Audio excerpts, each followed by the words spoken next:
Well, Chinese peptides. It's the latest craze in circles you may not expect. For instance, tech capital, Silicon Valley. The peptides are amino acids that regulate hormones, and on them is a blaring label stating for research use only.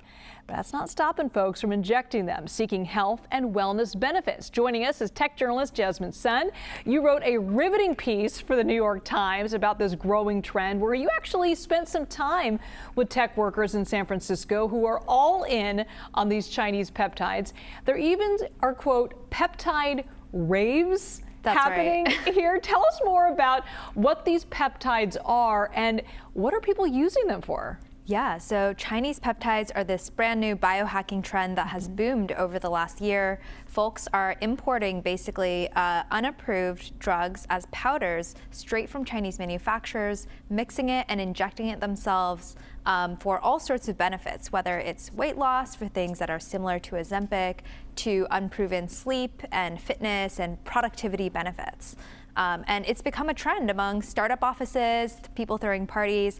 I think in Silicon Valley, everybody's looking for an edge, and this is one way of getting it. Health optimization is kind of the hot topic these days. And it's sort of peptides. We've heard a lot about peptides. And in fact, in the article you talk about, the P in GLP-1 is peptides.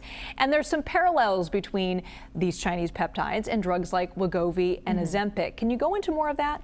Totally, yeah. So I do think peptides are a really broad class of chemical. So they are basically short chains of amino acids.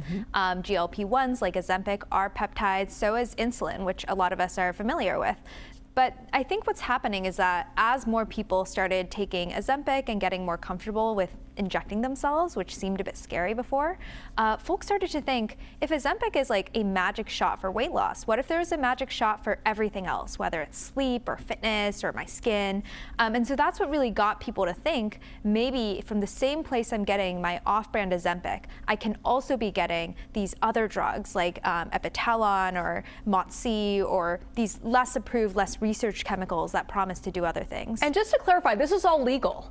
Personal use is legal. Okay. So the FDA cannot stop an individual from taking whatever they want and putting it in their bodies. What is not lawful right now is for suppliers like peptide sellers to market their peptides for human use, which is why they all come with this big research use only label. Okay, so you went to these peptide parties or these peptide raves, so to speak. What are they like? Are people just kind of going around saying, ooh, I want to try that? There you go. I mean, is it monitored by a doctor or any kind of medical professional? I don't think so. I think that there's this whole other information ecosystem going around with peptides because they are not FDA approved. Most doctors are not a fan, would not recommend this stuff. So what people are doing instead is they are going to conferences, parties, like they're hosting their own workshops, sometimes even sponsored by these peptide suppliers that are not supposed to be marketing it for human use.